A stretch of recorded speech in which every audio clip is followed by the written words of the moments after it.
자, 안녕하세요. 안녕하세요.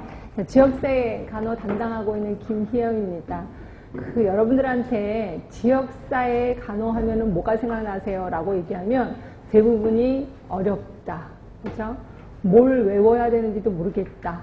그죠? 그리고 뭘 포기해야 되는지도 모르겠고, 또 외우라고 해서 외웠는데 이거를 시험 문제에 어떻게 적용하는지도 모르겠다. 그래서 어떤 때 보면은 시험 문제 이렇게 해서 이게 답이잖아요. 이런 게 이론이 있잖아요. 그러면 아, 이게 여기에 적용이 돼요. 라고 하시는 분이 굉장히 많아요. 이러다 보니까 대부분 사람들은 지역사회는 철학이다. 이렇게 얘기하고, 아니야. 어떤 사람은 신학이다. 이렇게도 주장을 하고 있습니다. 그런데 지역사회 간호를 전공하는 제 입장에서는 분명히 지역사회는 외울 게 따로 있습니다. 그래서 저는 크게 4가지로 접근에 들어갈 거예요.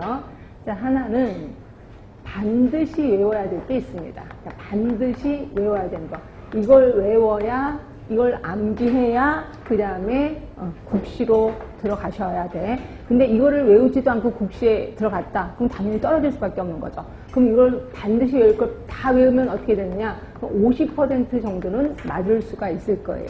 그래서 저는 이론 부분 우리 2달 하는데 2달 내내 이거를 제가 계속 부각을 시킬 겁니다. 그래서 어떻게 할 거냐면, 일단 제가 수업을 50분 하고 10분 쉴 건데 50분, 한 45분 정도 하고 45분, 한 40분 정도 이론을 하고요. 그 다음에 제가 오늘 나눠드릴 유인물이 있을 거예요. 유인물을 보시면 가로놓기가 되어 있을 거예요. 근데 가로놓기에는 바로 가로에다 답을 쓰지 마세요. 왜냐하면 이걸 가로 안에 답을 쓰면 이게 일회용밖에 안 돼요. 그래서 다른 포스트잇에다 답을 쓰셔서 그 다음에 지나다니면서 길거리 다니면서 이걸 들고 다니면서 쭉 머릿속에 생각하는 거예요. 그래서 항상 공부는 책상에 앉아서 하는 게 아니라 동량 공부, 지나다니면서 하는 겁니다. 이래야 머릿속에 좀 많이 암기가 되거든요. 그래서 요거를 하시고, 그 다음에 그 뒤에 보시면, 우리 책에도 보시면, 책에 몇 쪽이냐면 19쪽인가요? 필수 문제가 있어요. 자, 필수 문제 보이시죠? 그래서 40분 이론하고 가로놓기 하고 필수 문제 할 겁니다. 그리고 쉬시고 그 다음에 다시 또 그런 식으로 할 겁니다. 그래서 제가 왜 이런 얘기를 하냐면, 어떤 친구들은 필수 문제 정답을 공개해라, 뭐 그걸 아예 다 그냥 일일이 다 불러달라, 이런 사람들이 많은데, 그러니까 이런 수업은 듣지도 않은 채로, 그래서 그런 거를 방지하기 위해서 제가 항상 첫 번째 시간 끝날 때쯤에서 이 필수 문제를 하니까, 그래서 혹시라도 이론이 필요 없으신 분은 뒤쪽만 좀 보시면 될 것 같아요. 그런 식으로 해서 제가 반드시 외워야 될 거는 이렇게 해서 반복하겠습니다. 그리고 다음 주에 오시면, 여러분들이 이거 이제 완벽하게 외우셨을 거야. 그래서 다음 주에 오시면 또 쪽지 시험이 기다리고 있을 겁니다. 이런 식으로 해서 반드시 외워야 될 거는 3번 반복하겠습니다. 그러니까 3번 반복하는 과정에서 이게 이제 그 상식처럼 외울 수 있게끔 그렇게 접근해 들어가겠습니다. 자, 그러면 이제 2번째는 그러니까 암기해야 되기는 암기해야 되는데 그 양이 너무 방대한 게 있습니다. 방대한 양. 그래서 제가 봐도 이거 못 외우겠는데 라고 하는 것들이 좀 있습니다. 이런 것들은 솔직히 제가 외우라는 말을 참아 못하겠습니다. 제 양심상. 그래서 이런 것들은 외우시진 않으시되 그럼 그냥 포기할까요? 그건 아니고요. 이거는 눈도장이라도 좀 찍어두세요. 눈도장.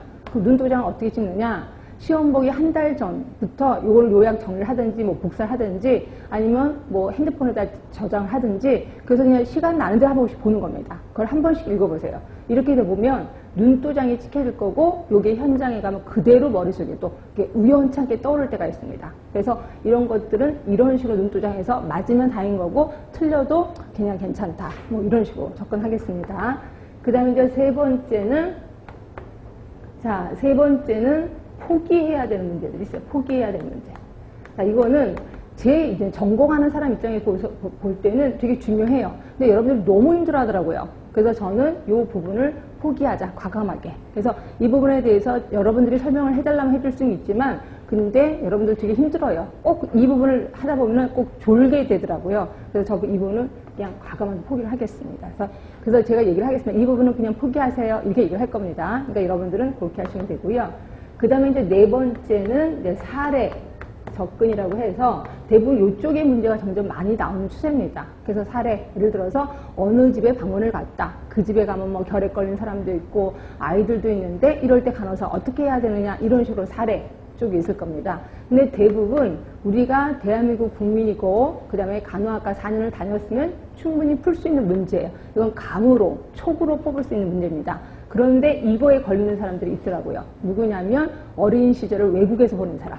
그렇죠? 그래서 외국에서 보내고 한국에 대학을 온 거야. 그러다 보면 이게 사고방식이 좀 달라지더라고요. 이러다 보면 이 문제를 거의 접근을 못 하더라고요. 그래서 근데 저의 약점은 이거에 대한 설명 능력도 없어요. 그냥 제가 이거 몰라요? 이게 되면 그쪽도 모르는데요. 그럼 제가 설명할 길이 없다는 거죠. 그런데 대부분의 사람은 다 맞을 겁니다. 그래서 이것도 사례 연구 같은 경우는 이제 문제를 통해서 들어가도록 하겠습니다. 그래서 이게 크게 4가지로 접근합니다. 특히 우리 이론 부분에서는 요걸 좀 키포인트로 좀 외워두자라고 보시면 될 것 같고요. 자, 그 다음에 그럼 도대체 우리 지역사회 간호학은 어떤 영역들이 있는데 이 영역에 대해서 좀 해봤습니다. 자, 보시면 맨 처음에는 국내외 보건정책이라고 해서요. 여기에 이제 우리 지역사회 정의, 여러분이 되게 까탈스러워하는 역사, 그다음에 보건의료 체계, 그러니까 간호행정 부분이 들어가 있는데 이게 보통 5문제가 나옵니다. 근데 5문제 다 하기는 정말 힘들어 하시더라고요. 그래서 저는 과감하게 여기서는 3문제만 맞자라고 얘기하는 중입니다. 자, 그럼 이제 역학. 여러분들이 역학이 엄청 어렵다고 하는데 솔직히 역학은 산수입니다. 산수. 계산하는 거예요. 그래서 계산하는 걸 가르쳐드리면 이게 굉장히 머릿속에 오래 남습니다. 오히려 더 좋아하는 게 역학이에요. 그래서 역학에서는 3문제가 나오고 당연히 3문제는 맞아주셔야 됩니다. 그래야 제가 자존심이 좀 그러니까 이게 3문제가